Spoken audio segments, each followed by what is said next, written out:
everybody. Welcome to another episode of What a Hell of a Way to Die. It is me. It is Nate. Nate, has springtime arrived in England yet? It's kind of cold and weird here again, but it's still April in the Midwest, which is... No, it's May. Sorry. It's May in the Midwest, so shape it up, fucking climate. It's okay in the sense that we had this stretch of really nice weather, like during the initial part of the lockdown. And then maybe a week, 10 days ago, it got back into like normal British spring weather where it was just cold and rainy. But it's actually really nice again. So it's shaping up to be like a weirdly... Last year, the spring sucked. It was cold and wet the whole time.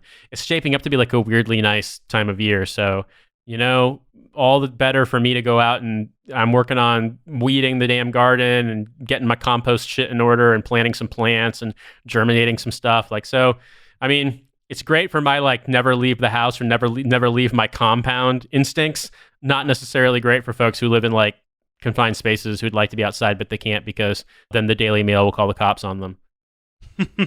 Yeah, my kid hates it, obviously, but it's been a nice little vacation for me, a little staycation, where I still have to work and do shit, but also at the same time, I don't really have obligations outside of what we have to do. Though we had drill this past weekend. We had our virtual battle assembly.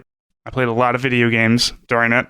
Like we did driver's training and convoy training, and then we did suicide, don't kill yourself training, because apparently that's a big problem now, again, because of the lockdowns and everything. So it was kind of weird. It was surreal to do, battle assembly, just to do a drill weekend, but like, sitting in basketball shorts in my home office on mute while playing Far Cry New Dawn. So thank you, taxpayers, for continuing to give me money to do these things. Though technically I don't have to do them anymore. I have all the retirement points I need. I just need the paperwork done. But also, they gave me $400 to do that. So I'm not going to exactly turn that down. Yeah, come on. Let's not argue. Like, look, I get it. I hate the military too, but come on. I got paid $400 to play video games a lot. So, and I didn't even have to join the Army esports team to get owned by 13-year-olds in Fortnite. Fair. However, you know who is getting owned by the equivalent of 13-year-olds in Fortnite? American mercenaries in Venezuela. So, holy shit. Juan Guaido, the leader of the opposition forces in Venezuela, and I need you to all know that there are quotes around leader and opposition forces when we talk about Venezuela. And also, I need everybody to understand, this isn't about whether or not we like Guaido or Maduro or whoever. What we're going to talk about are just these absolute dipshits who rolled in, who tried to create a 300-man fighting force to go against the Venezuela leadership. And just the piss poor planning, the insane people that they hired, the fact that they didn't even feed the guys, nobody got paid, everybody's dumb and insane. And this is American military coup attempts now. Like, it used to be we just tried to kill Castro with an exploding cigar, or like put a bomb in a coconut and we'll drink it all down. And then like it fails miserably because like, nobody knows the fuck that they're doing in the CIA. So I feel like Maduro is becoming the next target for the CIA to comically not be able to do anything until he like dies of old age in his sleep, and and the CIA can be like, finally we got him. We beat him with the only weapon that we know that we have that works, time. Yeah, so we, in researching this episode, I would say it was you, Francis, found an article in the Associated Press that is so ridiculous, so absurd, that we figured we would just read it to you. Because if you hear the story online, like, American mercenaries caught trying to fuck with Nicolas Maduro yet again, that wouldn't necessarily come as a surprise. But when you hear this story, the way that it's laid out, and you realize these guys basically tried to do Robin Sage, the terminal exercise for the Green Beret course, in real life, but like they fucked it up so bad they would have failed Robin Sage, much less doing it in real life and not actually being officially part of the military. It's amazing. So I'm going to start, and then what I'll do is I'll hand it over to you after a couple paragraphs, Francis. Dateline, Miami. The plan was simple but perilous. Some 300 heavily armed volunteers would sneak into Venezuela from the northern tip of South America. Along the way, they would raid military bases in the socialist country and ignite a popular rebellion that would end in President Nicolas Maduro's arrest. What could go wrong? As it turns out, pretty much everything. The ringleader of the plot is now jailed in the U.S. on narcotics charges. Authorities in the U.S. and Colombia are asking questions about the role of his muscular American advisor, a former Green Beret. And dozens of desperate combatants who flocked to secret training camps in Colombia said they have been left to fend for themselves amid the coronavirus pandemic. The failed attempt to start an uprising collapsed under the collective weight of skimpy planning, feuding among opposition politicians, and a poorly trained force that stood little chance of beating the Venezuelan military. Quote, "You're not going to take out Maduro with 300 hungry, untrained men," said Ephraim Matos, a former U.S. Navy SEAL who trained some of the would-be combatants in first aid. This bizarre, untold story of a call to arms that crashed before it launched is drawn from interviews with more than 30 Maduro opponents and aspiring freedom fighters who were directly involved in or familiar with its planning. Most spoke on condition of anonymity, fearing retaliation. I'm going to pause for a second and say, aspiring freedom fighters, big quotes around that to say, okay, Associated Press, whatever the fuck you want to call that. Like, no, mercenaries and shitheads, but hey, who am I to speak, you know? More or less, like, it's weird. The framing already kind of seems like, damn, it would have been great if they succeeded, but they failed. You need to be better at planning. Here's some AAR bullet points to do a coup better next time. They should have wargamed this against Ariana or Atropia first. Unfortunately, they decided to go like balls deep into, no, let's just go ahead and do the real thing. Everybody, so far, I mean, everybody sounds insane and stupid. The 30 Maduro opponents and aspiring freedom fighters, absolutely, like what you said. Like, we already know the Green Beret guys are mercenaries. You know, as we get a little further in, we're going to talk about like the company that the guy owns. I mean, that's what all these people with security, like these dudes who get out of the military and don't make racist coffee companies, they make like racist mercenary companies where they just like hire people to be bodyguards in fucked up like third world countries or whatever. This is so far unfolding pretty much the same way, and I gotta say, this sounds like a coup start. You know, I'm gonna be honest. So far, so good. Like, if I didn't know the ending of this, I'd be like, okay, well, I mean, sure. There's gonna be some hiccups, but this is Venezuela. You know, what's the best way to make a freedom fighter other than for them to be hungry, not only for liberation, but for actual food? Because what is it in Venezuela, right? Everybody's starving because it's socialist, right? At least that's what we hear. So obviously, these people should be ready and willing to go and fight. But surprisingly, they're not. They were unable to inspire anybody to do anything. When hints of the conspiracy surfaced last month, Maduro-controlled state media portrayed it as an invasion ginned up by the CIA, like the Cuban Bay of Pigs fiasco of 1961. An Associated Press investigation found no evidence of U.S. government involvement in the plot. Nevertheless, interviews revealed that the leaders of the Venezuela U.S.-backed opposition knew of the covert force, even if they dismissed its prospects. Planning for the incursion began on April 30th, 2019. So we got a year of planning here. Barracks revolt by a cadre of soldiers who swore loyalty to Maduro's would-be replacement, Juan Guaido, the opposition leader is recognized by the United States and some 60 other nations as Venezuela's rightful leader. Contrary to U.S. expectations at the time, key Maduro aides never joined with the opposition, and the government quickly quashed the uprising. A few weeks later, some soldiers and politicians involved in the failed rebellion retreated to the J.W. Marriott in Bogota, Colombia, which is, that where you go for all your coup planning. The Orange Room of the J.W. Marriott in Bogota. The hotel was a center of intrigue among Venezuelan exiles. For this occasion, conference rooms, were reserved for what one participant described as the Star Wars summit of anti-Maduro goofballs. Military deserters accused of drug trafficking, shady financiers, and former Maduro officials seeking redemption. Nate, I do for my normal 9-to-5 job before COVID. I would go to Texas on a fairly regular basis to do conferences for tax people. Never in my wildest dreams would I have thought of using a JW Marriott as a place to not only I want to see what these coup conferences look like. Do they put out the little spread of cookies at 10 o'clock so everybody can have a little nosh? So my experience of Marriott hotels in Central and South America is that they tend to be like some of the fancier ones. Bogota is a much more international city than Tegucigalpa is, but in Tegucigalpa, the Marriott was the nicest hotel, and the bar downstairs on a Friday and Saturday night was basically where like fancy Hondurans got dressed up to go, and basically it was sort of like play acting at being in Miami. So it doesn't surprise me that they picked an American hotel chain in Colombia. I'm not sure. I'm going to guess that Bogota, I've never been to Bogota, but I'm going to guess that given Bogota's sort of like more connected status to the rest of the world, and Colombia in general being a big tourist destination, that there's probably other options. But nope, they went with an American chain because you know what? I'm going to assume they probably have a sweet ass white bread and ham and cheese plate that you can get, and it's all you can eat. And that is how you motivate a bunch of like frumpy weirdos who want to cozy up to Elliot Abrams or whomever is planning like this next is like, this country, too many people own their own businesses, we need to end this now. How do we plan it? Well, we've got a Holiday Inn Express and we got a guy who used to be in the army. That is enough to get started. See, and if it was me, it'd be like, well, we have this E6 PAO guy and we have 3 rooms down at the Motel Ocho, so maybe we can go ahead and maybe we can overthrow a government that way. I would probably have slightly better chances, but mostly because I would have at least tried to feed my fighters. And I like that it's military deserters accused of drug trafficking, shady financiers, and former Maduro officials seeking redemption.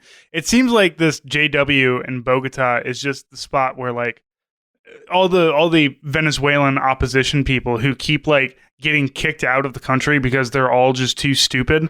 Like, what would Juan Guaido be doing? Like, if the government, if America didn't keep giving him money to fail at coups, like that's what I want to know. I want to know what all these people would be doing, because it seems like they all got like kicked out, they left, or they're trying to redeem themselves in some way by like overthrowing Venezuela to get into America's good graces. Which, like, I gotta tell you guys, it's not gonna happen. It's not gonna be good for you. America is never gonna love you the way that you could ever love yourself. In fact, in the Mint Press news article, there was talk about like one of the former coups, the earlier coups, because there's been so many. Like, I know we all heard about the big one that was like a year ago, but this one, Guaido's been trying to do shit for a year. Even like he called like him trying to like climb a fence, like, this is it, I'm doing a coup, and everybody kind of like just threw a rock at him and was like, fuck off. And then he's like, another failed coup.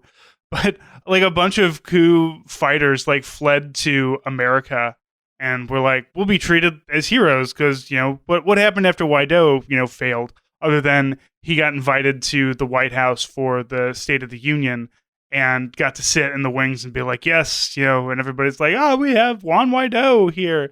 What a nice boy with his inability to secure a South American country. But he's here. We're all happy. So these fighters, I guess, decided that like they would be treated as conquering heroes in America, and just got, picked up and detained by ICE for a year. So let me tell you, for all of our Venezuelan activists who are listening at the JW Marriott in Bogota right now, guys, it's not going to work out for you. Even like if you don't succeed, which you will not because you're all too stupid to succeed, America is just going to deny, and you're probably going to get hanged by somebody. So continuing on, because this gets absolutely amazing.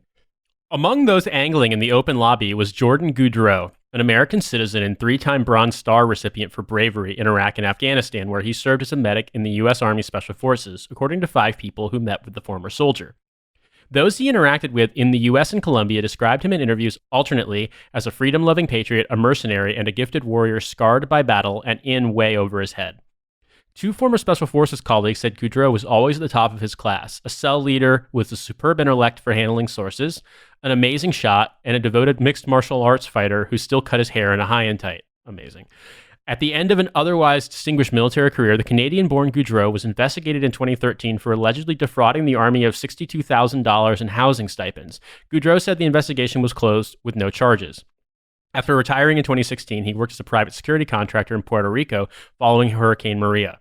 In 2018, he set up Silvercorp USA, a private security firm near his home on Florida's Space Coast, to embed counter-terror agents in schools disguised as teachers. What? The company's website features photos and videos of Goudreau firing machine guns in battle, running shirtless up a pyramid, flying on a private jet, and sporting a military backpack with a rolled-up American flag. Silvercorp's website touts operations in more than 50 countries with an advisory team made up of former diplomats, experienced military strategists, and heads of multinational corporations, none of them named. It claims to have, quote, led international security teams, unquote, for the President of the United States. Goudreau, 43, declined to be interviewed. In a written statement, he said that, quote, Silvercorp cannot disclose the identities of its network of sources, assets, and advisors due to the nature of our work, unquote. And more generally, quote, would never confirm or deny any activities in any operational realm. No inference should be drawn from this response, unquote. Whoa. Let's go back to a company that is dedicated to embed counterterror agents in schools disguised as teachers. I mean, so there's that. There's high and tight mixed martial artist, videos of him running up a pyramid shirtless, defrauded the army of $62,000 in housing stipends. Like, nothing could be more Green Beret than this fucking guy. Like, this is God. Like, I just reading these 3 paragraphs, just reading this, me, if I was a government official looking to hire a mercenary, absolutely. Like, if this came across my desk, absolutely not. This man, he's obviously insane and stupid and doesn't know what the fuck he's doing. As other people, as it said, I mean, I'm sure he's a great 18 Bravo. That's the thing. I'm sure he's a great 18 Bravo, but he's not a good fucking Secretary of Defense. You know, he's not a combatant commander. Like, I'm sorry, man, but this always happens that these guys are like, I was really good in this really narrow wedge of the job that I was given. That means I can do everything. Which is pretty much how every military person feels. Like, I got shot at and didn't shit myself, therefore I can start a security firm or a multi-million-dollar business. And you know what? Some can, but also know your limitations, guys. And maybe working security after Hurricane Maria made him start really feeling himself. So he'd set up Silvercorp USA and decided to, go into the Coup business. Like, that's a weird jumping off point, Like, I really want to know, one, who did he approach somebody or did somebody approach him? And two, what was the sales pitch for that? Like, yeah, we did private security for places in Puerto Rico. Would you like me to train an army to do a coup against the South American country? And then America being like, fucking, of course we would. Why wouldn't we want that? That sounds incredible. All right, I gotta continue on this because this is amazing. Go. Controlling chaos. Go. Goudreau's focus on Venezuela started in February 2019 when he worked security at a concert in support of Guaido, organized by British billionaire Richard Branson on the Venezuelan-Colombian border. Amazing. Controlling chaos on the Venezuela border, where a dictator looks on with apprehension, he wrote in a photo of himself on the concert stage posted to his Instagram account. Oh my God. I mean, the Richard Branson connection is amazing. It's all so amazing. Like, these people are wonderful. I really want to. If they were more effective, I'd be worried, but they're so fucking stupid that it's just, it's unbelievable. It's all for Instagram photos. I bet, you know what? I haven't seen that photo, but I guarantee you 100%. He's standing on the stage, arms folded, goofy ass sunglasses. Either he's staring directly at the camera or slightly off the camera into like the middle distance, and just with a grim look on his face, like, I'm gonna stop. Yeah, you fucking hate this pop music, Maduro, and I'm here to show it to you, you motherfucker. Like, it's like there's a new dawn is arriving in Venezuela. Guess what? No more of that bachata or whatever the fuck you listen to. You're listening to Westlife because Richard Branson said so. I am the rising sun. Now here's Wonderwall. Yeah, man. I mean, this is so beautiful. Do you want to start with he was always chasing the golden BB? Quote, he was always chasing the golden BB, unquote, says Drew White, a former business partner at Silvercorp, using military slang for a 1 in a million shot. White said he broke with former Special Forces comrade when Goudreau asked for help raising money to fund his regime change initiative. You go out to the corner with your military boot and start shaking it at car windows like the firefighters do. As supportive as you want to, quote, as supportive as you want to be for a friend, his head wasn't in the world of reality, unquote, said White. Quote, nothing he said lined up. According to White, Goudreau came back from the concert looking to capitalize on the Trump administration's growing interest in toppling Maduro. He had been introduced to Keith Schiller, President Donald Trump's longtime bodyguard, through someone who worked in private security. Schiller attended a March 2019 event at the University Club of Washington for potential donors with activist Lester Toledo, then White House coordinator for the delivery of humanitarian aid. Great fucking name there, by the way, Lester Toledo. Lester Toledo. That is either a special forces person or a porn star. I mean, like, okay, it's a Venezuelan guy probably. So, but at the same time, if you met someone named Lester Toledo, it sounds like somebody really, really horny in a John Waters movie. Yeah, he's the bad guy in the John Waters movie who kind of tries to sort of rape somebody. And he's got a mustache, and he's always wearing shirts that are really open, and you can just see nothing but an underdeveloped but covered in hair chest. That's Lester He's basically Toledo. He's the Venezuelan version of Bennett from Commando. He's got to be wearing the sex vest wherever he goes. That is just the rule. Or if you don't know that one, that reference, you can always go with the Jesus from The Big Lebowski. I think that's a trope, actually, Francis. Yeah. So last May, Goudreau accompanied Schiller to a meeting in Miami with representatives of Guaido. There was a lively discussion with Schiller about the need to beef up security for Guaido and his growing team of advisors inside Venezuela and across the world, according to a person familiar with the meeting. Schiller thought Goudreau was naive and in over his head. He cut off all contact following the meeting, said a person close to the former White House official. So, everybody is just no, this guy's dumb and doesn't know what he's doing, and I'm not going to do business with him. But somehow, Nate, he persisted. Somehow the story continues. So, as it says, in Bogota, it was Toledo who introduced Goudreau to a rebellious former Venezuelan military officer and the American would come to trust above all others. Claver Alcalá, ringleader of the Venezuelan military deserters. Alcalá, a retired major general in Venezuela's army, seemed an unlikely hero to restore democracy to his homeland. In 2011, he was sanctioned by the U.S. for allegedly supplying FARC guerrillas in Colombia with surface-to-air missiles in exchange for cocaine. And last month, Alcalá was indicted by U.S. prosecutors alongside Maduro as one of the architects of a narco-terrorist conspiracy that allegedly sent 250 metric tons of cocaine every year to the U.S. Alcalá is now in federal custody in New York awaiting trial, but before his surrender in Colombia, where he had been living since 2018, he had emerged as a forceful opponent of Maduro, not shy about using military force. Over 2 days of meetings with Goudreau and Toledo in the JW Marriott, Alcalá explained how he had selected 300 combatants from among the throngs of low-ranking soldiers who abandoned Maduro and fled to Colombia in the early days of Guaido's uprising, said 3 people who participated in the meeting and insisted on anonymity to discuss sensitive conversations.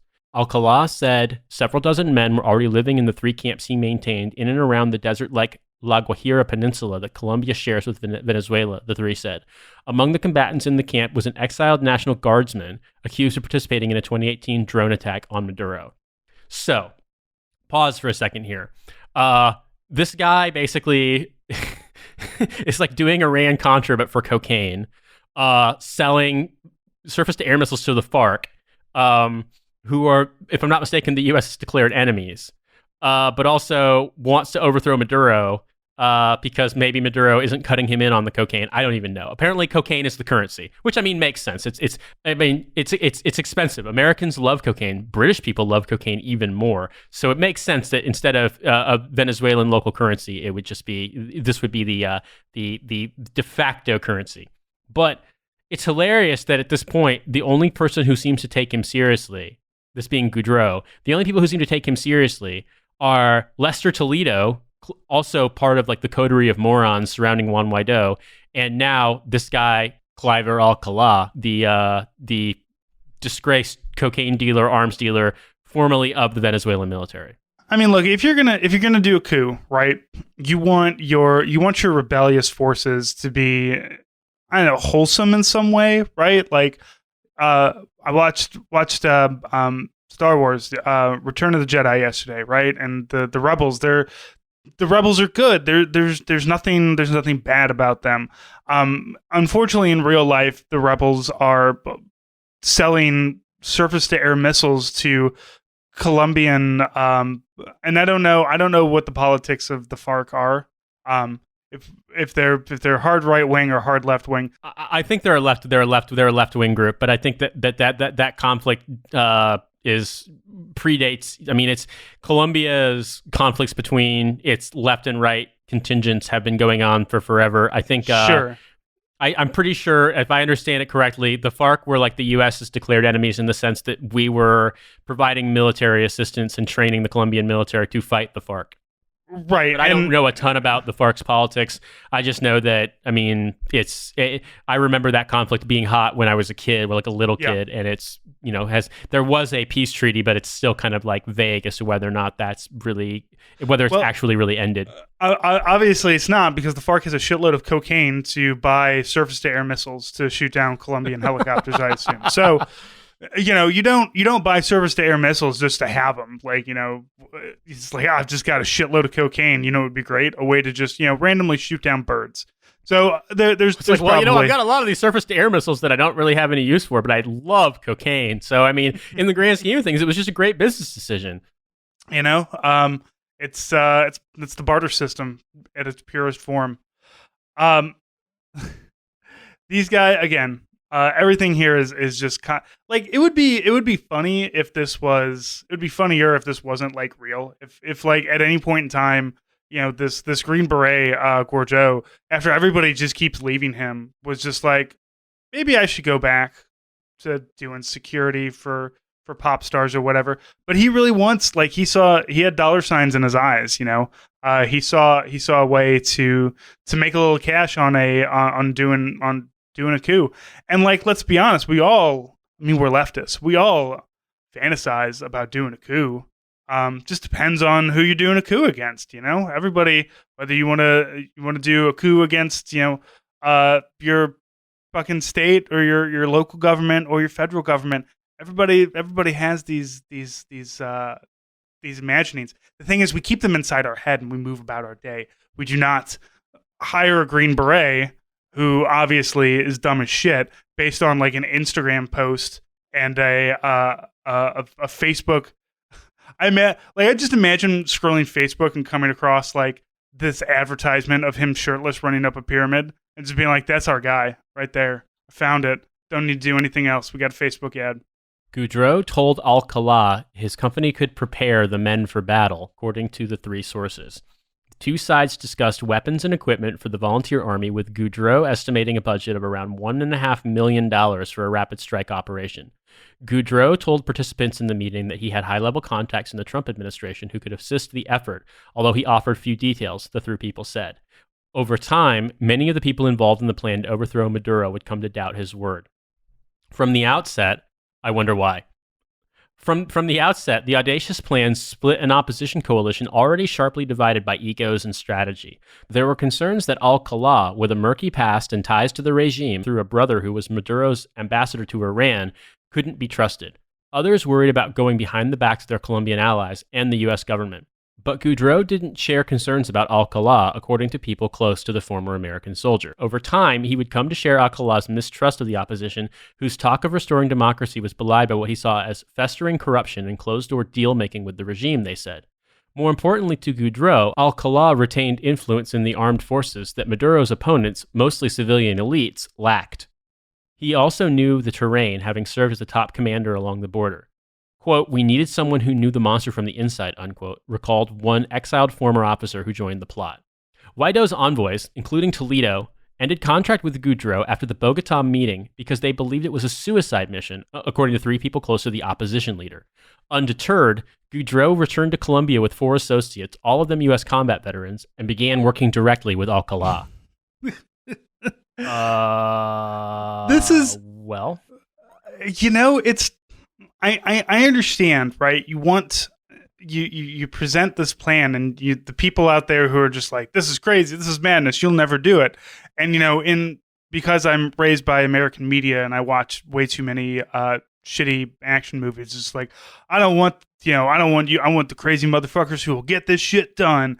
And unfortunately, that's a major general named Alcalá, who is best known for selling high, surface-to-air missiles for cocaine.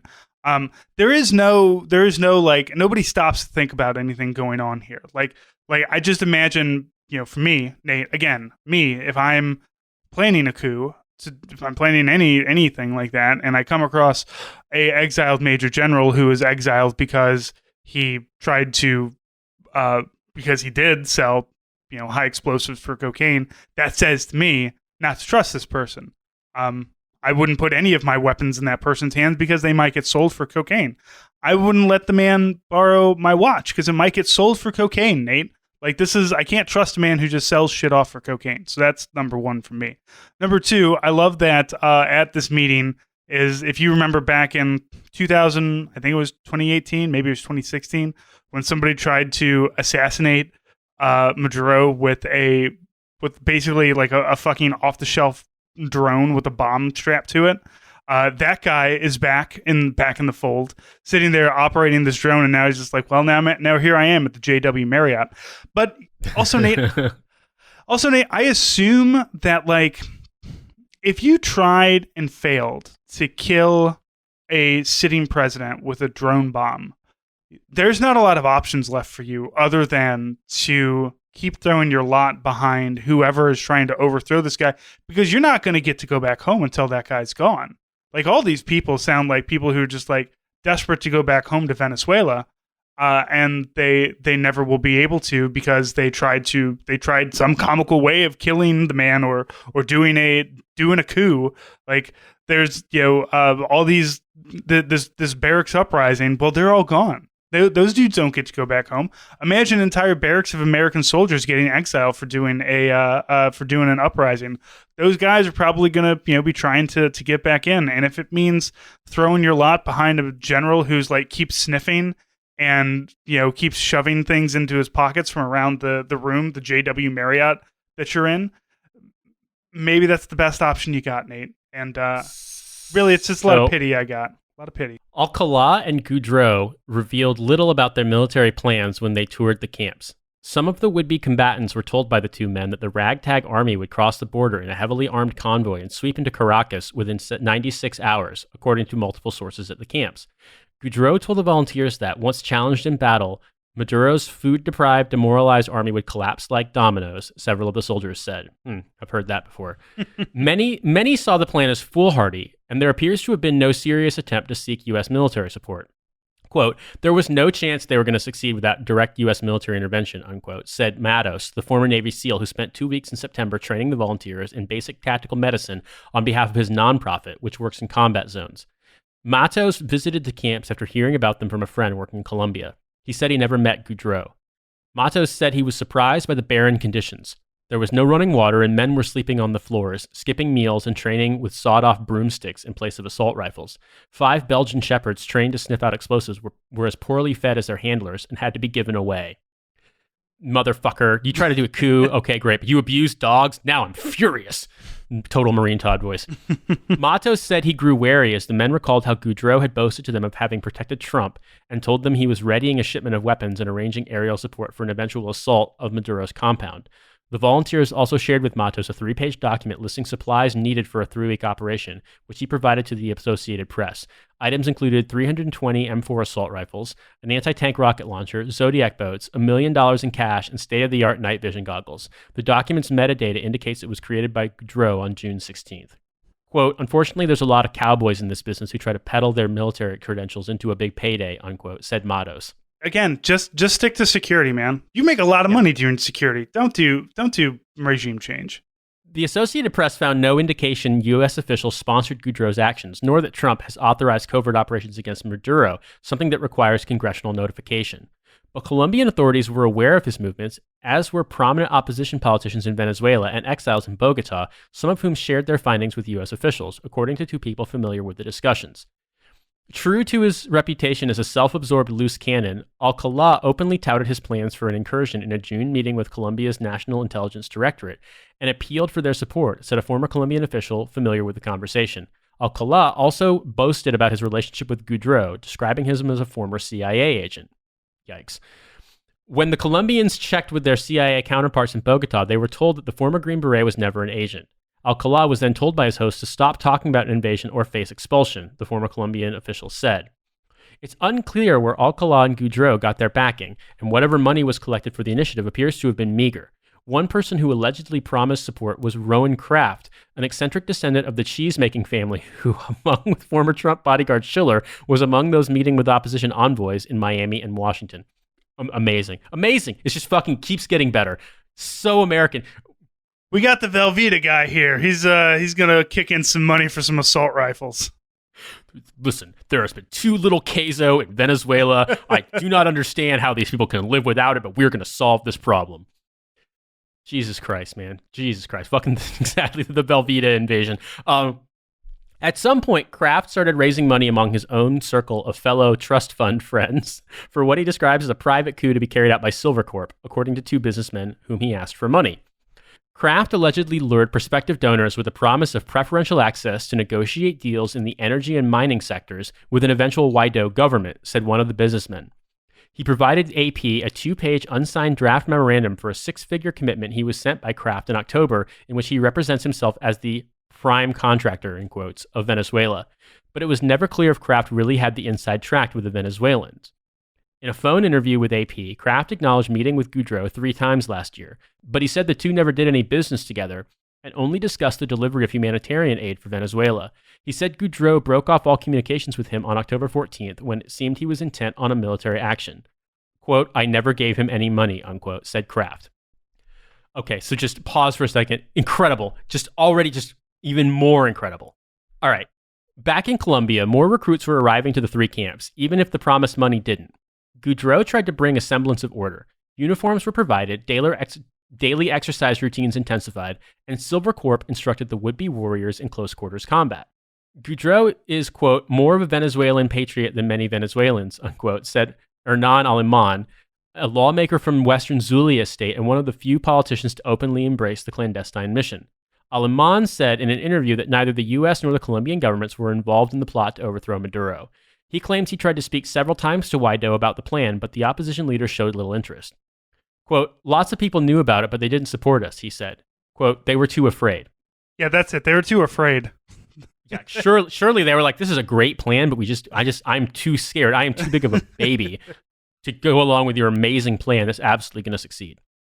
The plot quickly crumbled in early March when one of the volunteer combatants was arrested after sneaking across the border into Venezuela from Colombia. Shortly after, Colombian police stopped a truck transporting a cache of brand new weapons and tactical equipment worth around $150,000, including spotting scopes, night vision goggles, 2-way radios, and 26 American-made assault rifles with the serial numbers rubbed off.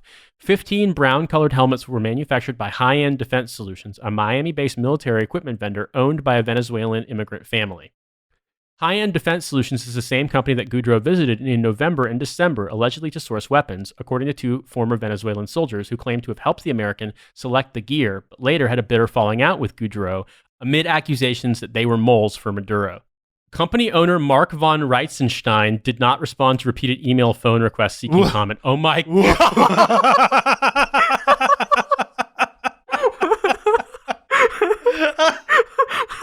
There was... I didn't read that name last night when I was reading these. Holy shit. There's always this tweet that goes on. You see this periodically where it's something to the effect of like, every time you see a Venezuelan, there's like an account on Twitter saying, my country, Venezuela, yearns for freedom. It's always somebody named like Fiorella Eichmann. And it's like, yes, God damn it. Alcalá claimed ownership of the weapons shortly before surrendering to face the U.S. drug charges, saying that they belonged to, quote, the Venezuelan people. He also lashed out against Guaido, accusing him of betraying a contract signed between his, quote, American advisors, unquote, and J.J. Rendon, a political strategist in Miami appointed by Guaido to help force Maduro from power. We had everything ready, lamented Alcalá in a video published on social media. But circumstances that have plagued us throughout this fight against the regime generated leaks from the very heart of the opposition, the part that wants to coexist with Maduro. Through a spokesman, Guaido stood by comments made to Colombian media that he never signed any contract of the kind described by Alcalá, whom he said he doesn't even know. Rendon said his work for Guaido is confidential, and he would be required to deny any contract whether or not it exists. Meanwhile, Alcalá has offered no evidence, and the alleged contract has yet to emerge, though AP repeatedly asked Goudreau for a copy. In the aftermath of Alcalá's arrest, the would-be insurrection appears to have disbanded. As the coronavirus spreads, several of the remaining combatants have fled to the camps and fanned out across Colombia, reconnecting with loved ones and figuring out their next steps. Most are broke, facing investigation by Colombian police, and frustrated with Goudreau, whom they blame for leading them astray. Meanwhile, the socialist leadership in Caracas couldn't help but gloat. Diosdado Cabello, the number 2 most powerful person in the country and eminence grise of Venezuela's vast intelligence network, insisted that the government had infiltrated the plot for months. Quote, "We knew everything," said Cabello. "Some of their meetings we had to pay for. That's how infiltrated they were," unquote. Oh my fucking God. I don't know what my favorite part of this is. I don't know if it's the Venezuelan company, exiled Venezuelans in Miami making military equipment, and the company's owner is Mark von Reisenstein. I don't know if it's the Velveeta Cheese Man is like a trust fund baby who wants to unseat Nicolas Maduro. I don't know if it's selling rocket launchers for cocaine. I don't know if it's like doing it all for the gram. There's so much going on here, and it's so incredibly dumb. Like, I just don't even know where to fucking begin, Francis. I really don't. I gotta say, personally, for me, it's the cheese, man. Like, the fact that, like, where did he come from? And he's not even, so he tells all of his trust fund buddies, is like, look, they have natural resources, they have mining, they have all these things. But like, what is there a lack of shells and cheese in Venezuela as well? Like, what is this dude's in? And I mean, does Venezuela not have Kraft cheese on there? I don't know. Maybe that's what it is, but it is just, the entire story is incredible. And at no point in time did anybody just say, like, we shouldn't do this. And even the best part, Nate, is once they got arrested, they they had a whole bunch of mercenaries with them. And what do? They've got they brought their VA cards. Like, these motherfuckers showed up to a coup with his VA Connect card. Another dude showed up. He's in his wallet is his common access card, his military ID that expired in 2011. Who are these people? We need to make it clear, because the update to the story, the funny part to the story, is that over the weekend, 2 mercenaries in Venezuela were arrested by the government. They are Silvercorp employees. They are part of something that apparently Jordan Goudreau calls Operation Gideon.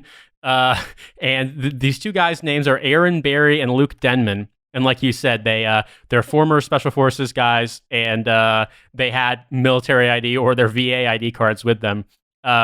This is once again the same guy doing the same thing, trying again, getting humiliated and looking like a huge dumbass.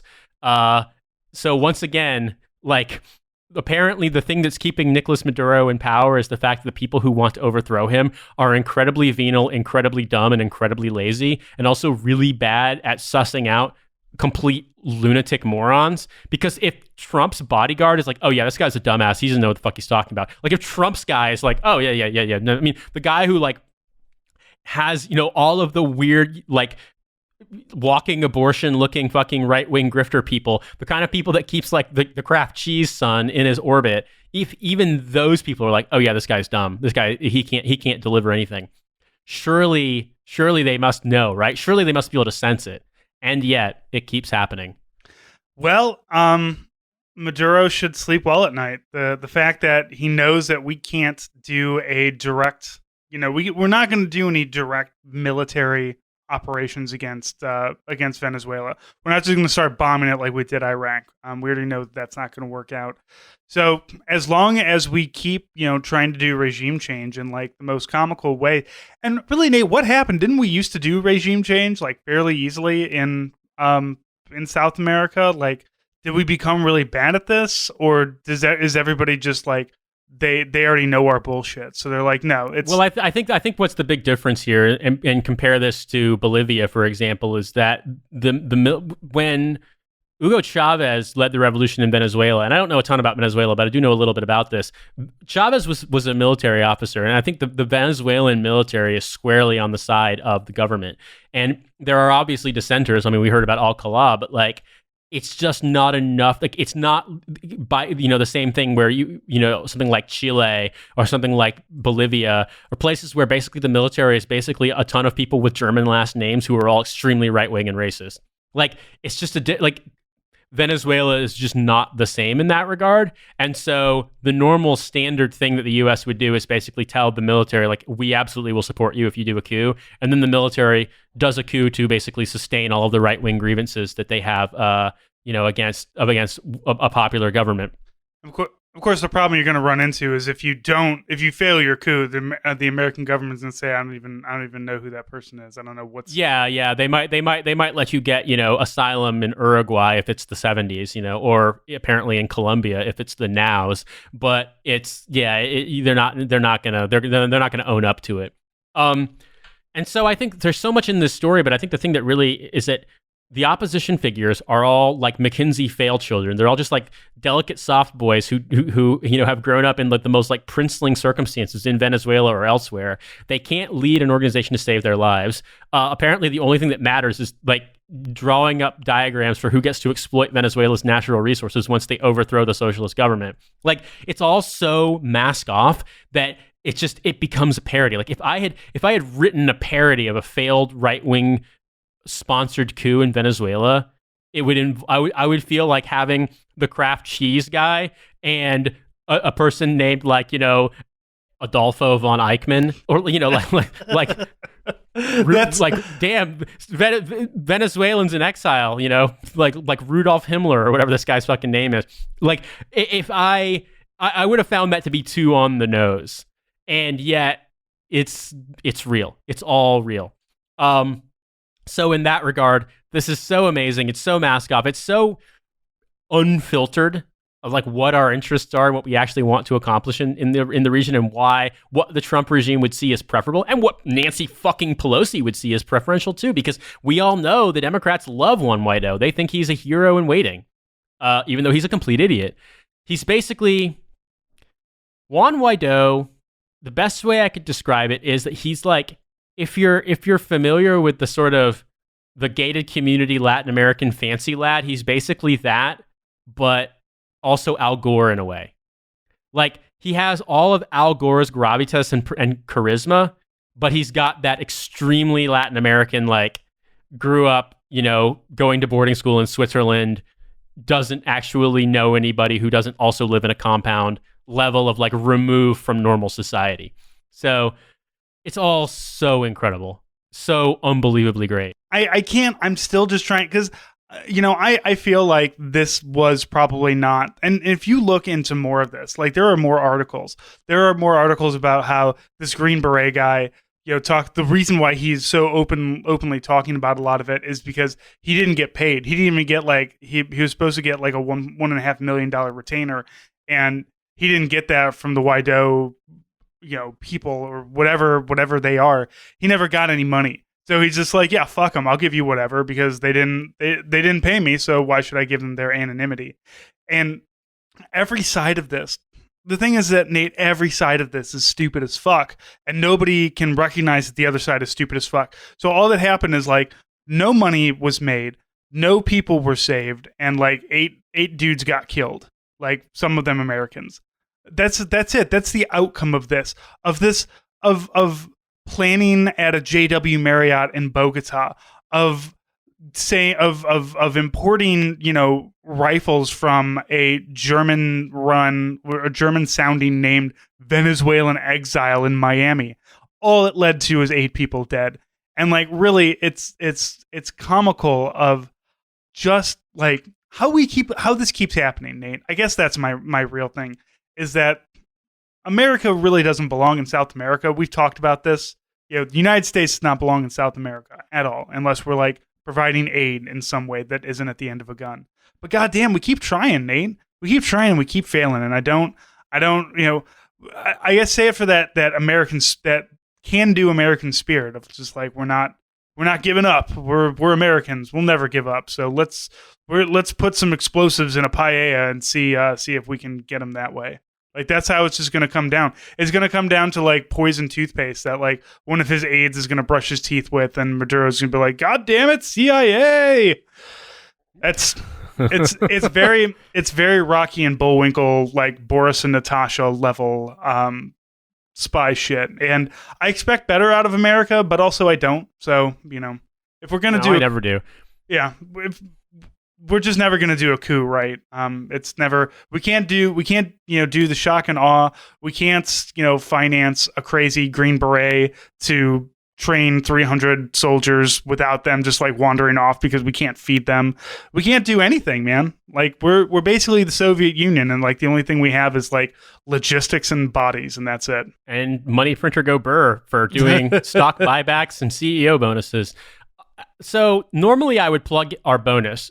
This week our bonus is a dad chat. If you're familiar with this show, you know the dad chats very well. However, I wanted to give you a special treat instead, because over the weekend I also found myself having access to what might be one of the most insane veteran things I've ever read.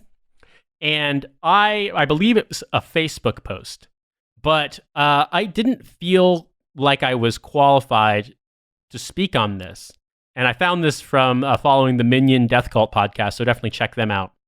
However, I reached out to friend of the show, Marine Todd, and I got him to read it instead because I figured it would be useful to hear a call to sense and sensibility in Marine Todd's voice.